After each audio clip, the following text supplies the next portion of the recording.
What is going on, guys? We are back with another video. If you guys don't know me already, my name is Logan, and today we're going to be talking about the top 7, I don't know why I'm putting 2 up, top 7 things that people ask me all the time about my 2014 Mustang. If you guys don't know anything about this channel, I highly recommend subscribing down below so you guys don't miss any future content, because we post a lot of mod videos and just random bullshit videos just like this one. Before we jump right into today's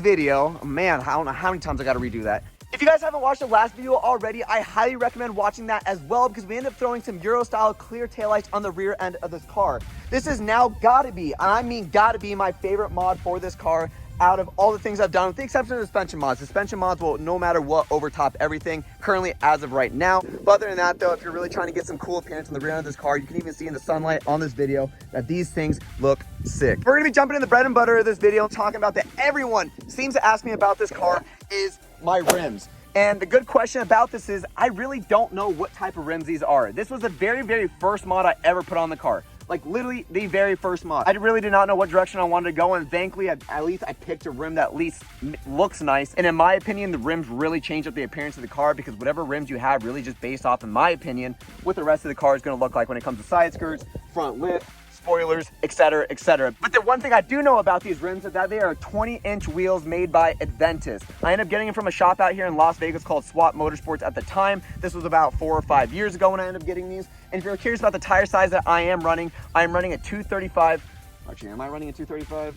Running a 245 35/20 in the front. And if you're curious about what I have in the rear as well, I'm running a 275 30/20, and I plan on changing that up here in the future. And the only reason for that is because I like having that thicker tire in the rear, and a lot of my friends keep telling me about this. If you guys haven't seen Jacob in some of these last videos, he keeps busting my balls about getting some bigger tires, and I definitely agree with him. The only reason why I didn't end up getting some bigger tires was because I wanted to get something to where when my car squats, I don't have to worry about my fender hitting my tire, because right now my tires are a little stretched and I'm able to overlap my fender with my wheel, so I don't have to worry about any of those situations whenever I hit a bump. And talking about also the other features that these rims really go really well with, and this is probably my absolute #1 question that I wish I do want to point out, though, is that these questions are not in order by the most asked to the least asked. This is just kind of me just going into some random order, and that is going into the front lip. I get this question probably weekly when it comes to the Instagram DMs, or if I go to meets, or if I'm talking to somebody in person. I just get this a lot. And to answer that question, I actually built this front end. This front end, the only part that I actually didn't end up building myself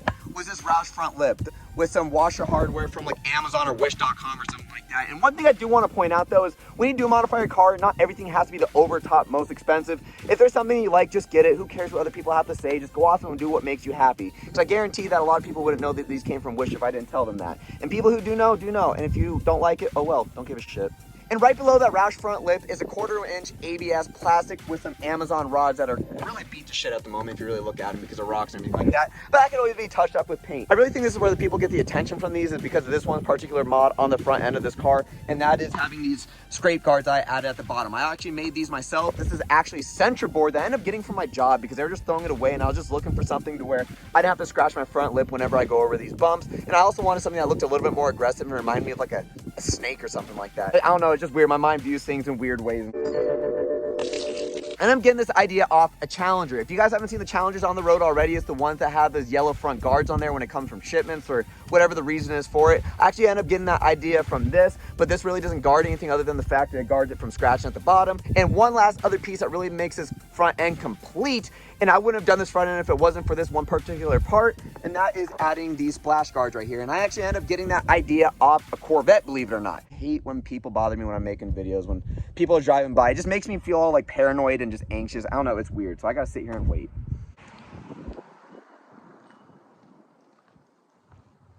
Take your time.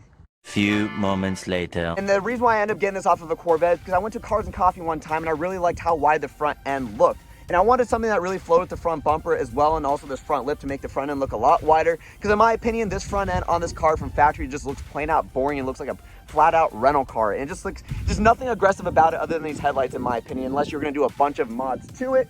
So I ended up adding this on here to make the front end just a little bit wider. And the white on here is not perfect with the front bumper. But other than that though, this is kind of the front end, how it turned out. And a lot of people seem to like it. So I just wanted to make that clear exactly how I got that. And the next question I seem to ask all the time as well, and that is my exhaust on my car. Now, this isn't really my most favorite exhaust in the world, believe it or not. This was again one of those things. This was actually my second mod that I ended up adding to the car, and it was one of those things where I just wanted to have something to where my car sounded a lot better. It makes it more deep, more tone, and is really, really nice when you're cruising and going highway driving. I wouldn't say this axle back is the best when you have stock exhaust all the way to the front. I would say this sounds really, really good when you have that H-pipe, Shorty headers, cats, resignators, and if you want to have any other special mods that I don't really know about, you can also add that as well. But from what I found out, it makes it deep, rumbling, it sounds good. And it does have that slight rasp to it that you would hear it in a V6 Mustang or any V6 car. But for those that are wondering what this exhaust is, it is actually a Flowmaster X or some sort. Somebody wrote it to me and I'll end up having to find it out, and I'll leave the name down below. It's a really, really good one that's not too loud that's going to wake up your neighbors, but loud enough. But when you put the pedal to the metal, it will really wake up the neighborhood. Now to the inside of the car, I know that a lot of people really don't know about the inside of the car because no one but me and my friends and whoever else I invite into the car really sit in here. But from the videos that you guys have seen or people who have come by and looked at the car in person, they'll see I have a Tesla screen. This Tesla screen is very, very cool. I love it. This thing looks awesome. Get literally a gajillion questions about this if that's even a number, but other than that though, I've had absolutely zero issues with this, other than the fact that maybe sometimes it will, you know, freeze on me here and there, but it's rare if it does that. Probably one of these mods that everyone wants to see on the inside of the car because it really modernizes the interior of this car. And I've said in the previous videos already that this thing just looked like a calculator from factory, and there was just nothing special about it. It just looked flat out like, what the hell is this? Like, what are all these buttons for? Like, I'm not flying an aircraft here. It makes a bigger difference than a lot of people think, and they really look into the factor of does it work, does it this, blah, blah, blah, like I told you guys earlier, but they really don't realize the fact that just the appearance of it, where it pops with the carbon fiber a lot more, and the LEDs that are in the car, and what are the other mods we have in here, like the seats, for example, to where it just makes everything flow nice and evenly to where you feel like you really have that fully complete interior build. If you're looking for a really good radio for a very affordable price, this is definitely the route to go. And this is a Phoenix Automotive radio system. I also have a video for that, and I'll put the link up in this video as well. Now, this is a very, very weird question I get, and I don't know why I get this question, but I mean, I think it would be pretty obvious, but I guess there's a lot of people out there who don't really know too much about suspension mods, or they would like to know what's the better route to go with this. I get a lot of questions about how did I lower my car? I mean, I know there's options out there when it comes to lowering springs or coilovers, bags. I've gotten all the questions. I don't know why people think I'm running on bags when this car doesn't even look like it's sitting on the floor, but I guess there's a lot of people out there that would like to know, and I'm perfectly okay with answering that question. And to answer that question is I'm actually running Raceland classic coilovers on this car, and it's literally probably one of the best investments I could make for this car when it comes to suspension wise. And the reason why for that is because it comes with a lifetime warranty, and the price is extremely affordable. I think I paid about $630 for the entire kit, front to back, shock, springs, everything, end links, all that. But to continue on about the Raceland coilovers, I actually have it dropped in the front end about 1.5 inches, and then over in the rear I have it dropped about 2.5 inches, maybe a little bit more, maybe a little bit less. But that, I wanted to make sure that I end up having a 2-finger gap all the way around. A lot of people like to have one, I've seen from just talking to random people. And also you can just look at a car and just really just guesstimate what they did to measure their car, if they want to do 1, 2, 3 fingers, whatever it is. But personally, I found that doing 2 fingers really works the best, where I don't have to worry about my suspension collapsing on my front wheel and I end up having to rip off my front fender, and that's the last thing I want to do. Now, this next mod I'm going to talk about, I'm really not going to go too much into depth with it, and the only reason why I don't want to go too into depth with it is because I'm probably going to sell these again at one point. I only sold 1 kit ever, and it was to a guy in Florida. He had no complaints about it whatsoever, never texted me back, so I'm assuming it worked. But from the fact that I've had these on my car for so long, I want to make sure that there's better ways of improving it to make it better, so the next person who has it, the consumer, they're going to have a nice product that's not going to fail on them. And that is having the fog lights at the bottom end of the fog light hole. These were actually very, very easy to install. All I did is hooking them up to my side marker light, so every time I click the button on my remote, as you can see, when I click it, all the lights turn on. Whenever I turn on my headlights, everything turns on.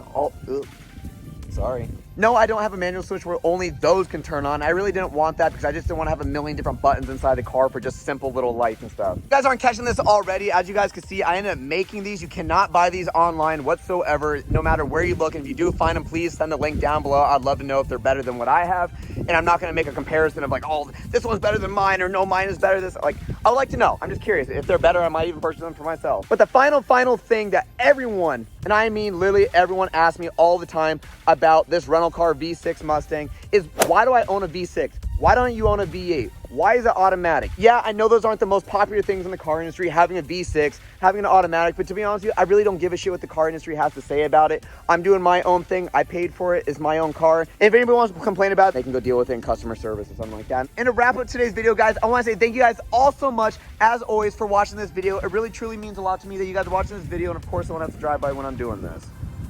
Again. I know this is the most irrelevant video that we posted in a while, and we post a lot of stuff that's mainly do-it-yourself videos or things that might value you guys when it comes to your builds, but I wanted to make this video for you guys out there that are interested in what I have done to the car, and also things that you guys might have a gajillion questions about that I seem to get all the time. If you guys have any different questions from what I talked about, you could always leave a comment down below, and I'll be happy to answer you. If you want more of a private conversation, which I really don't want to get into too private stuff, but if you have anything that you just want to go one-on-one with me, then you could definitely DM me over on my Instagram. If you guys really enjoy this video, please like and subscribe down below. You guys are not going to want to miss some of these future videos because we're going to have a couple small mods we're going to be putting onto this car that I haven't really seen too many Mustangs have, and I'll be more than happy to try it out for you guys out there that might want to have a new look, a new style, new taste your Mustang without having to go out and spend the money. I'll be the test dummy for it, and I'll be more than happy to try it on my car. And if I don't like it, I'll be the first to tell you guys. If you guys enjoy this video, please leave a like, subscribe down below, and I'll see you guys in the next one. You better be there.